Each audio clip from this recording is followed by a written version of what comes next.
So guys, বিগত মাসে bomb ফিউজের এই ভিডিওটা আপলোড দেওয়ার পরে আমার কাছে 4-5 জনের উপরে কমেন্ট করেছে এবং প্লাস রিকোয়েস্টও করছে ইনবক্সে এসে যে ভাই আপনি ফিউজ বানানোটা দেখান, মানে কীভাবে ফিউজটা বানাইছিলেন। আগেরবার বানাইছিলাম ফিউজটা বানালে ঢুকাইছিলাম বোমের ভিতরে। আজকে আমরা যেটা করবো সেটা হচ্ছে রিয়েলিটিতে ফিউজই বানাবো।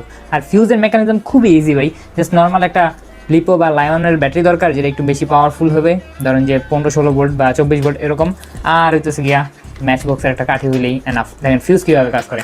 আমরা ইলেকট্রিসিটির মাধ্যমে ইলেকট্রিসিটি পাস করি, দেন ম্যাচের উপরে একটা আবরণ সৃষ্টি করি যেটাতে আগুন লাগে, এবং আগুন লাগার পরে ম্যাচের ভিতরে যে ফায়ারটা থাকে, মানে ম্যাচের যে লাল কালার অংশটা থাকে সেটার মধ্যে যখন ওই আগুনের স্পার্কটা টাচ করে তখনই মূলত এইটার থেকে আগুন বের হয়, আর দেন এইটাই ফিউজের হিসাবে কাজ করে। তো আজকের ভিডিওতে এইটাই মূলত আমরা দেখব যে কীভাবে এটা দিয়ে একটা ইলেকট্রিক্যাল ফিউজ তৈরি করা যায়। বেসিক্যালি ফিউজ বানানোর জন্য আমাদের মাত্র 4টা জিনিসই দরকার। তার মধ্যে একটা হচ্ছে ব্যাটারি, যেটা 12 ভোল্ট থেকে 16 ভোল্ট 36 ভোল্ট যেরকম একটা দেন, একটা টেপ, একটা ম্যাচ বক্স আর একটা ওয়্যার। ওয়্যারটার কাজ সবচেয়ে ইম্পর্টেন্ট। আপনাকে খেয়াল রাখতে হবে এই ওয়্যারটা যেন কোনো তামার ওয়্যার না হয়, মানে ভিতরে যেন কোনো কপার ওয়্যার না হয়। এটা হচ্ছে একটা স্টিল ওয়্যার। হ্যাঁ, আপনার ভিডিওতে দেখতে পাচ্ছেন আমি জানি না, বাট এটা একটা স্টিল ওয়্যার, এটা নটা তামার ওয়্যার। আপনাকে ভালো করে দেখে, এই যে দেখেন এটা কোনো তামার ওয়্যার না, এটা একটা স্টিল ওয়্যার। সো আপনারা মেনলি কী করবেন, এই ওয়্যারটার মাঝখান দিয়ে এরকম একটা লিড বের করে নেবেন।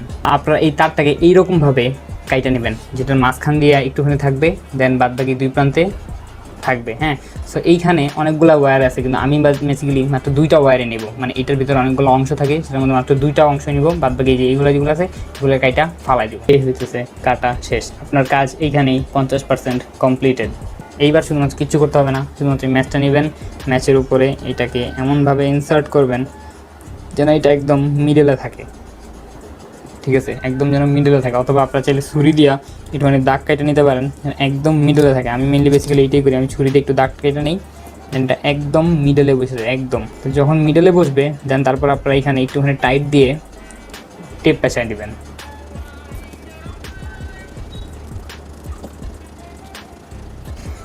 Tata, completed electrical fuse. So হয়ে গেছে ইলেকট্রিক ফিউজ। ভাই এটা বানানো আমার কোনোই কঠিন কাজ না, জাস্ট নর্মাল একটা আর আমার ক্যামেরার রেজুলেশন একটুখানি খারাপ বা ওয়েদারটাও একটু খারাপ, দ্যাটস ওয়াই ক্যামেরার রেজুলেশনও ভালো আসতেছে না। মানে এটা একদম এইচডি কোয়ালিটিভাবে আপনাদের দেখাতে পারতাম, এটা আহামরি কোনো বিষয়ই না। সো এরপরে আমি কী করছি, এরপরে শুধুমাত্র এটা টেপ দিয়ে পেঁচা দিছি, ম্যাচের বাকি যে অংশটুকু আছে সেটুকু এটা ফালাই দিছি, দেন হচ্ছে ইটস রেডি। অ্যান্ড চলেন এটাকে বার্ন করে দেখি, মানে টেস্ট করে দেখি।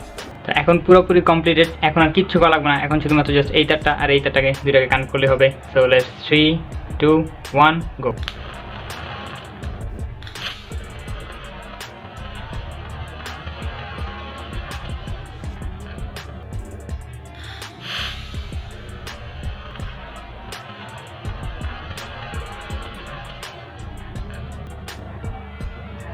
See that my fuse is absolutely work. আর এটা পাওয়ার দিছি এই ব্যাটারিটা দিয়া। কেন আমি তামারটা দিতে মানা করি দেখেন, তামারটা দিলে কি হয়, এই যে এইখানে এই ফিউজের যে তারটা আছে এই তার দুটো কিন্তু পুরো আলাদা হয়ে গেছে। যদি এখানে আপনি তামা দেন তাহলে কিন্তু পুরো আলাদা হবে না, বরঞ্চ পুরো কালো হয়ে যাবে। প্লাস এটা কন্টিনিউয়াসলি ইলেকট্রিসিটি পাস করতে থাকবে। সো দ্যাট মিনস আপনার ব্যাটারির উপরে প্রেশার পড়বে। যদি তামা দেন, তামাটা ততক্ষণ পর্যন্ত ছিঁড়বে না যতক্ষণ পর্যন্ত না, মানে তামাটা ততক্ষণ পর্যন্ত গলবে না যতক্ষণ পর্যন্ত পুরোপুরি ফুলি হিট হয়ে না যায়। তো তামা দিলে অনেকটা টাইম আপনার এই ব্যাটারির প্লাস আর মাইনাস টার্মিনাল এক থাকবে, দ্যাটস ওয়াই তামা দেওয়া একদমই পারফেক্ট না। তো তামার মধ্যে আমরা এই স্টিলের যে তারগুলো আছে, আমরা এগুলো ইউজ করব। এগুলো ইউজ করা টু মাচ বেটার। তো এই ছিল ভাই আজকের ভিডিও থেকে যদি একটুখানি শিখতে পারেন কিছু, please like, comment, share and subscribe.